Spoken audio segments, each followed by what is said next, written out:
We had a client that we worked with, and she was really struggling with profitability. She kept raising tuition. She actually did 3 tuition increases within a 15-month cycle, and she still could not catch up.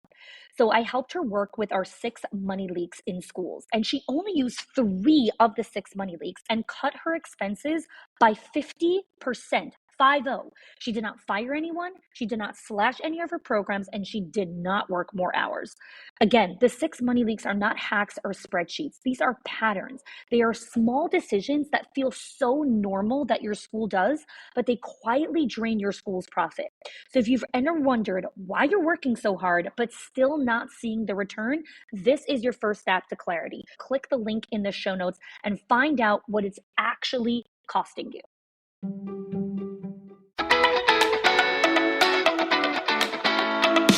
Welcome to the Schools of Excellence podcast, where we have conversations about education, leadership, and building a school of excellence. The goal on this show is to bring you clarity, up-level your mindset, and give you practical strategies and inspiration so you can show up with confidence and trust your decision-making. I'm Chani Wolshansky. I'm a mom of 4 under 10, a former New Yorker, and been in the early childhood field my entire life. And I'm so grateful that you've joined me for this conversation. Welcome back to another episode of the Schools of Excellence podcast. Today is a super exciting episode. This is a conversation with Ashley Corthell.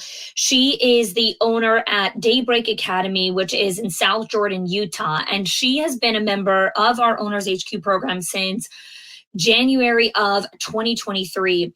Now, in today's conversation, we really dive into her before journey and what her personal life, her health, and just what all of that was looking like. We talk a lot about how community has had a huge impact for her, really knowing that she's not alone, validating a lot of the struggles that she was continuing, coming to the summit and all of the group calls and conversations that she's had with so many of the other owners. She talks a lot about the specific trainings and systems that she's implemented inside of her organizations that's really helped shift the culture in her school, as well as bringing on her director inside our directors inner circle as well.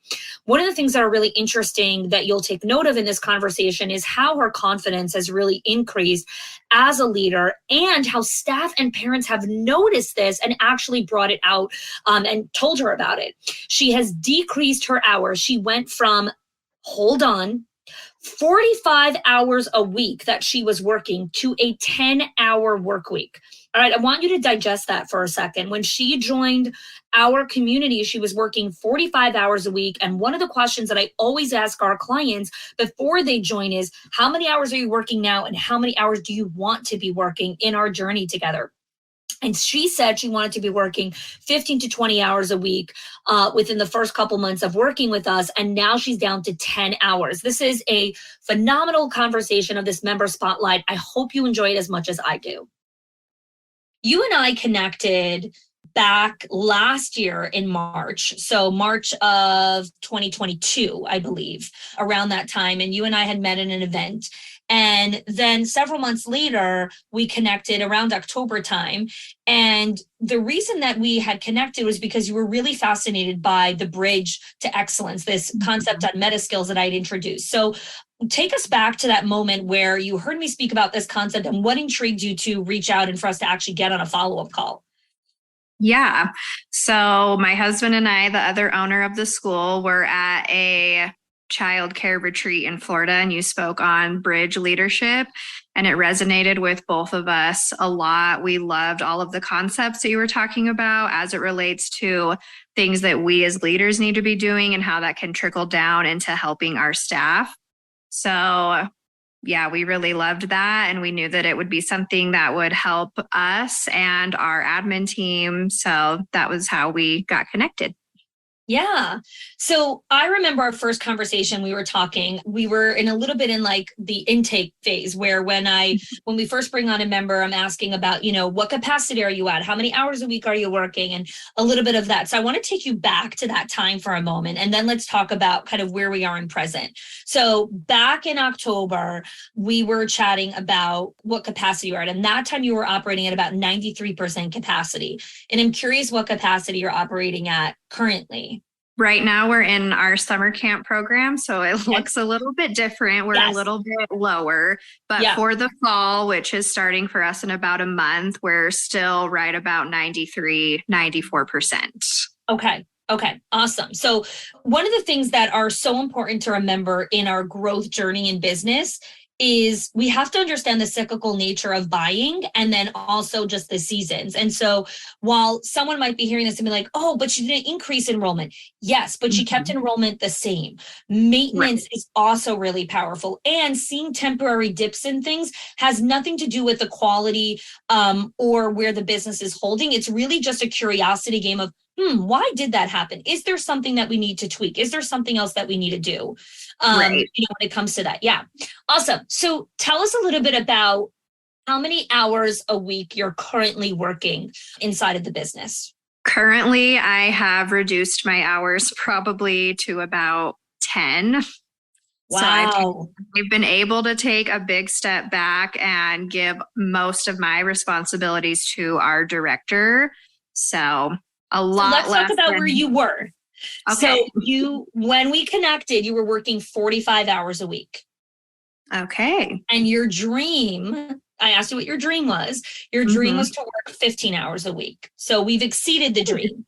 Yes. So let's talk a little bit about what are some of the things that you've put in place to go from 45 hours a week to 10 hours a week. You've essentially replaced yourself almost inside of the business. Let's chat just a little of the things that you've put in place. Okay. I think a big part of it is the roles and responsibilities and just being clear as to, as the owner, what should I be working on? For our director, what should she be in charge of? And taking some of the director responsibilities off of my plate.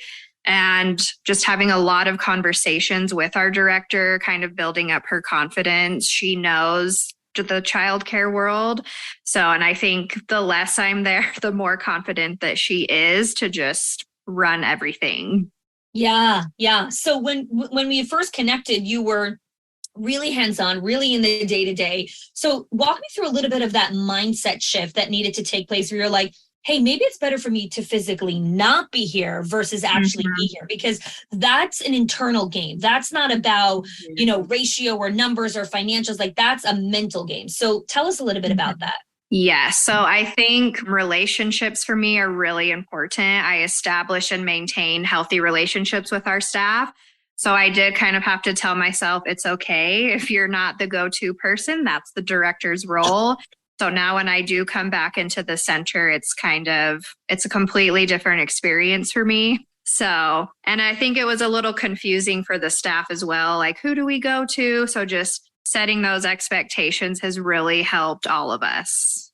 I love that. And one of the things that I always remind our leaders as they move through the journey, like the skill of learning how to set expectations, the skill of learning how to delegate, the skill of learning how to let go. Those are skills that take you to the next level and the next level and the next. It's not a mastery of like, okay, I painted the room and now I don't need to paint the room again. It's, okay, I've learned how to let go. So in the next stage of my business, I'm going to need to let go again of something, not the same thing, but something else. And I flex that muscle, right? And that's so much of what Owners HQ, Directors Inner Circle is about. It's skill development. It's learning these foundational skills of leadership. So this is really interesting because when you and I had first chatted, I asked you a little bit about your home life. And at the time of our conversation, you were kind of living in between homes. Things felt a little bit inconsistent. It wasn't this, aligned place that you were living in. The school was really sucking a lot of the life out of you. And we were talking a lot about what's the dream? Like, what do you want your home life to be looking like? So tell me a little bit about what your home life looks like now. Yeah.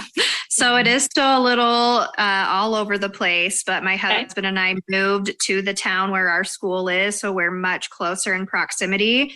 Great. But even though we're right down the street, I still have set that boundary that just because I'm right here and can jump in at any time doesn't mean that I'm going to. Good. Yes. Home life is doing a lot better. So let's define a lot better, right? Because when we were chatting at the time, I think even though you're feeling like, oh, it still feels inconsistent or whatever it is, but it feels lighter. It's not as heavy. So that's what I'd love for you to just share with us. Like, what feels lighter that didn't feel, that felt heavier and more weighty back then? Sure. I think before, my relationship with the school was so heavy, it was almost burdensome, and I would get very stressed just thinking about all of the things that I had to do. And now my relationship with the school is not like that. I'm excited to go in.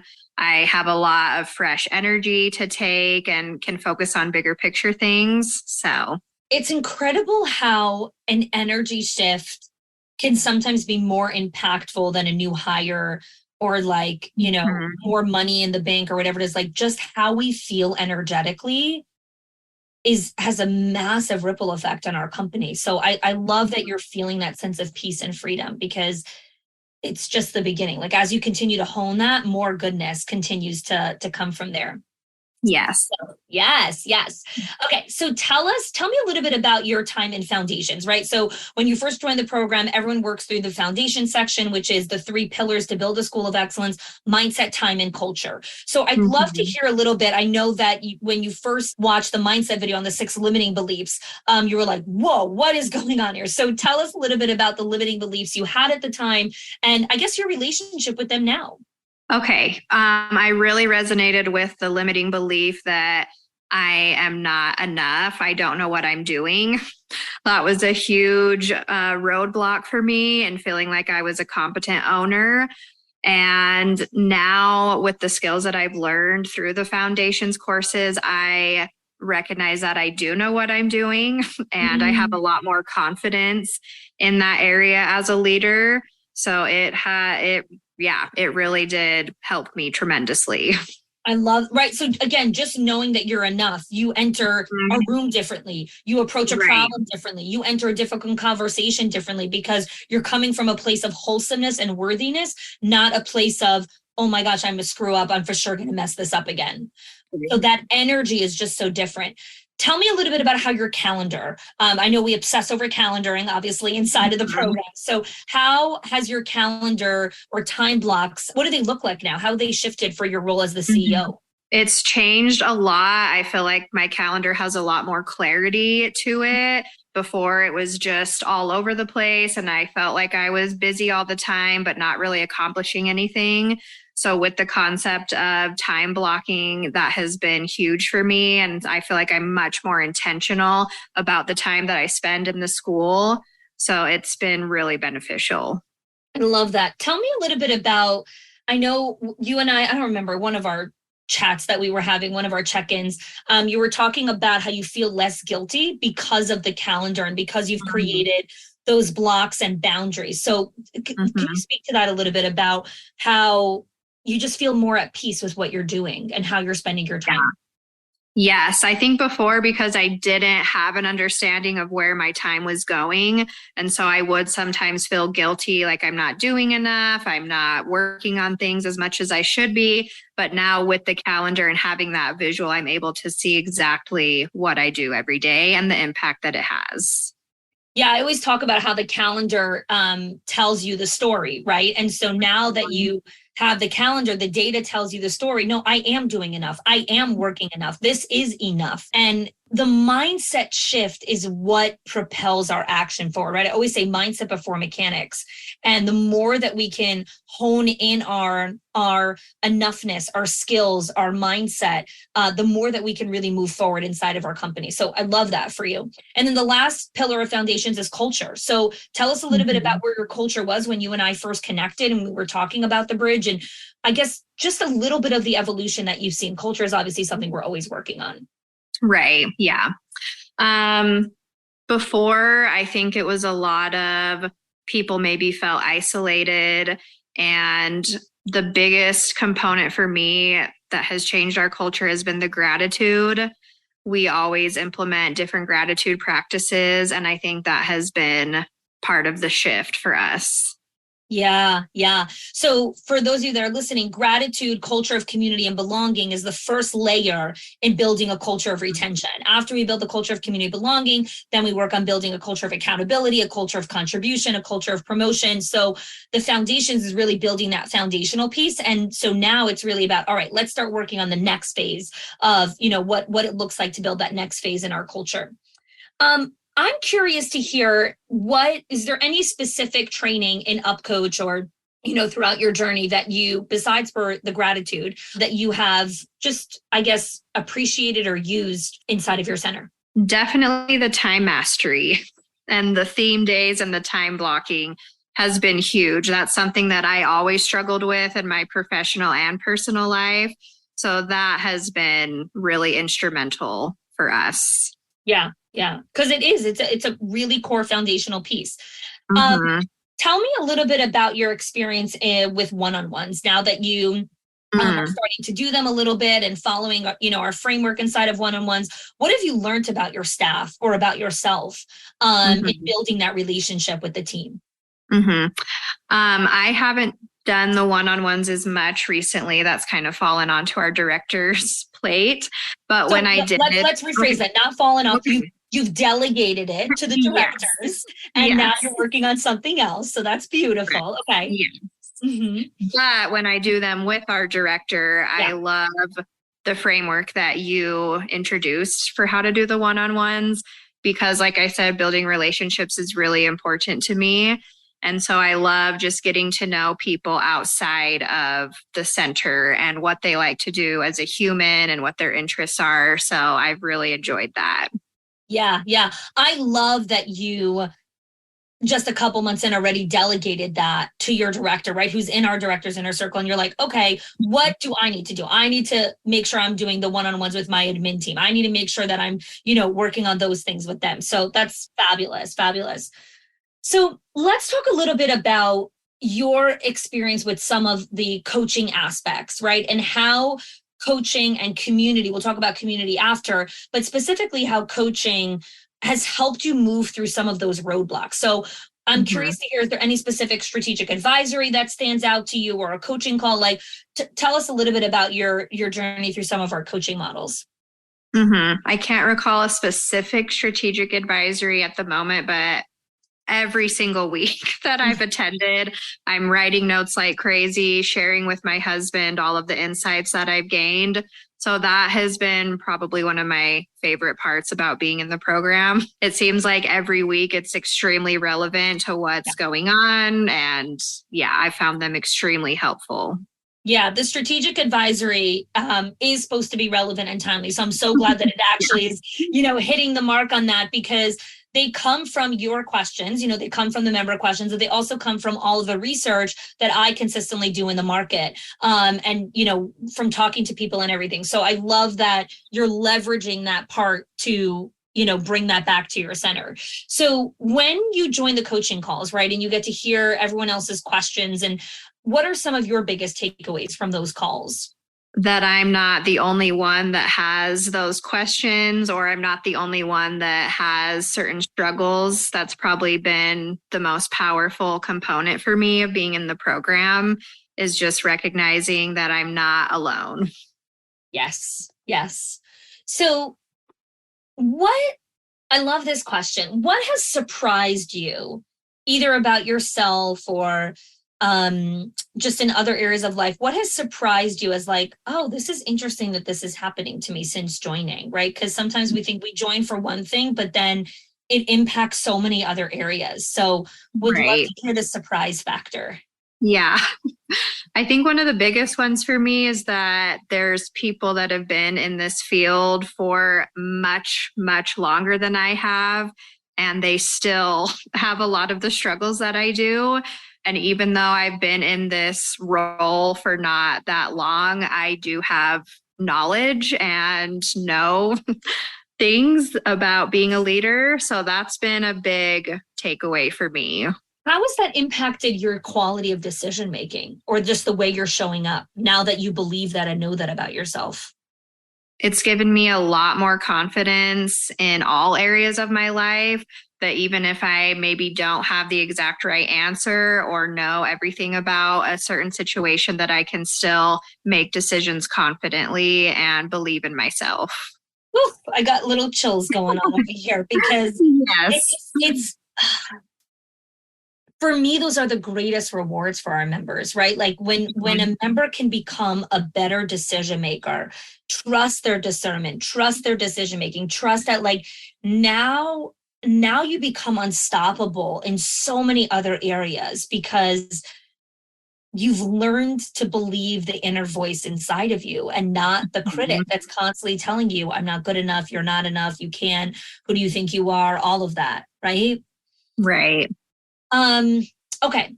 So when you think about your next kind of big leap or your next big dreams, what are some of those dreaming bigger dreams that you have now that you've put so much of this foundational work in place? What's next for Ashley? Next for me is I want to keep learning, keep improving on my skills in the areas where I feel not as strong so that I can be the best version of me for myself, for my family, for the people that work for me at our center, and to make sure that we are providing the best quality childcare for our students and families. And we're kind of setting the standard for what that looks like in our area. I love that. I love that. When you think of how your growth has positively impacted the parents or the community, where would you say that lies? I would say just in my ability to be confident. And I think that the parents and the families and our community can tell that I just have a stronger sense of self and inner peace than I used to. And I think that just in conversations that I've had with them, because again, the relationships are so important to me. I've had parents say that they can tell there's a difference, and teachers have said that too. So that has been really powerful.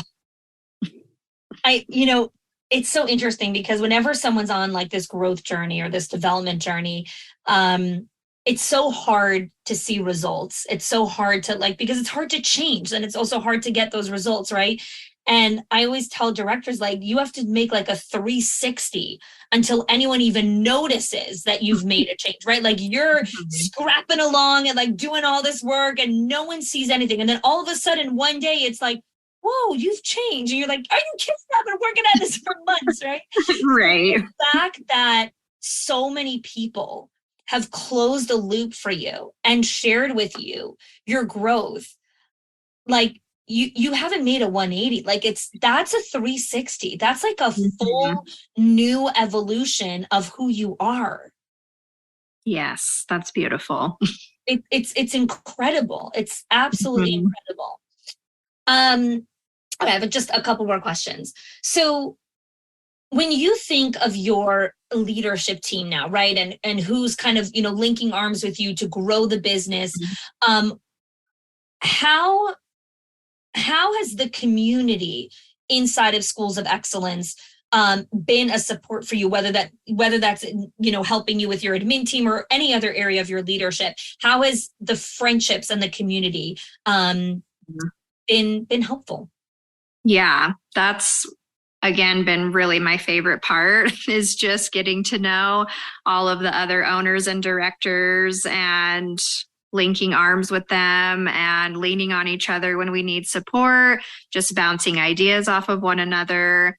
So it's been tremendously helpful for me because it can feel very isolating at this level. Yes. So yeah, it's been amazing. Yeah. Have you kind of built some deeper connection since the summit, since the event with some of the members? Yes, I have. I love that. And I'm assuming you guys also get on private calls and stuff like that, not just on the coaching calls, you guys connect outside of the group sometimes. Yep. I have quite a few other members that I text frequently and talk to, and we share life updates with each other. So That's amazing. Oh, that's amazing. Amazing. Yeah. I'm actually have a curious question about friendship for a second, because I know I speak about friendship a lot. And so many times when people come into the program, they're like, I don't really have any friends. Like, I don't know, like Mhm. what, like what you mean. So I'm actually curious, like, how has creating some friendships here, like, are you making new friends at home also? Are you like expanding some Mhm. of your network there? I'm curious about that. Mhm. Yes, I am. It doesn't come hard to me to make friends, so Okay. which Okay. has been Good. nice, but it's been really, really nice to have friends that are in the same circle and stage of life that I'm in. Yeah. So, yes, it definitely has trickled down into the other areas of my life as well. Love that. I love that. So when someone's listening to this and they're like, my story's similar to Ashley. I also, I'm working so many hours, or, I have all this stuff going on. And people hear these stories, but then they tell themselves a different story. Like, oh, I Mhm. can't do that. It's not for me. She's special, or it's not exactly like I am, or whatever it is. I had one time someone was like, I don't know. Do you have any members that are on the same zip code as me? And I'm like, I don't think zip codes really matter when it comes to leadership. Like, I think that whatever zip code you in, you're dealing with the same problems. So Yes. I'm curious, what would you tell someone who's considering joining the program, but is just, I don't know, telling themselves all kinds of stories? Mhm. I would say absolutely do it. I wish that I had joined sooner, because I feel like there was a version of me as a school owner that existed before I joined the program. And then there's the version of me now. And the now me is telling the before me, you need to join this program. It's going to change your life.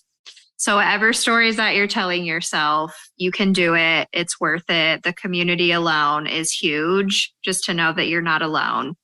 And it will transform you and your business and your life in ways that you could never have imagined. Love that. Thank you, Ashley. Thank you. Well, that's a wrap there. Thanks so much for listening. So, what I want you to think about here, is what were your biggest insights? What were your biggest just, wow, that's incredible that that was possible? Or, that's unbelievable where she started and where she is right now. And also, hey, the journey is a journey, right? Not every mile marker is going to be crossed in the first, 8 to 9 months of working together with someone, or up leveling your mindset, your systems, your processes, your culture, just who you are as a leader. So if anything today resonate with you and you're like, gosh, I really want some of this, or I really resonate with Ashley's story, or I'm really curious about what the Owners HQ program and Schools of Excellence can provide for me, then I really want to encourage you to apply to our Owners HQ program or Directors Inner Circle. The link is in the show notes. You will learn more about the program, apply. We have an application process very intentionally, because we're very specific about who we allow into the program. We really need to make sure it's a right fit for both of us so that we can support you and you know that you can be supported by us as well.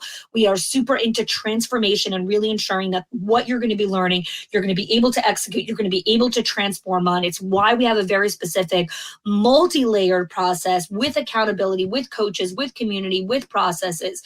So if you are interested and committed to really make this year a transformational year for your school, then please click the link and apply. And I look forward to connecting with you soon. If you are loving the Schools of Excellence podcast and have gotten any value out of it for your school, I would love if you can do 2 things for me. 1, subscribe to the show so you never miss an episode. And 2, can you please leave us a review? Reviews help other school leaders know that this is the place to learn how to build a school of excellence. And I would be so grateful if you can do that for us. Your help and support makes this show to be able to be listened by the thousands of other school leaders all around the world. Thanks so much for listening, for giving us your time and attention each and every week. And I appreciate that you have joined us.